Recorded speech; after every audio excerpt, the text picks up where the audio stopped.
Hello বন্ধুরা, আজ আমি আপনাদের সাথে শেয়ার করতে চলেছি আমার লেখায় কবিতা, যার নাম দিয়েছি রাধা, লেখক সূর্য শেখর পাল। শোনো হে শোনো, আজকে বলি একটি মেয়ের গল্প। তার জীবনে দুঃখ অনেক, তবে সুখ খানিক অল্প।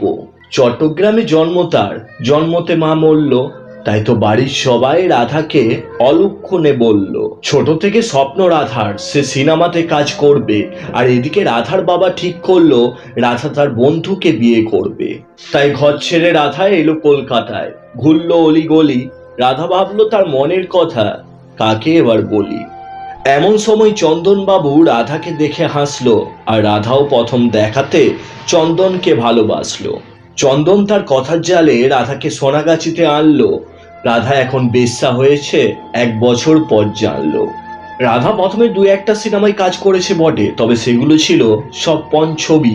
রাধা সেদিন কলমে উঠলো যেদিন জানতে পারলো কবি। আর এটা শুধু রাধা নয়, আজকের দিনে হাজার হাজার মেয়ের সাথে এমনটাই হচ্ছে বেশ। তাই তো বলি, ট্যালেন্ট দেখিয়ে কাজ নাও, শুলেই হবে শেষ।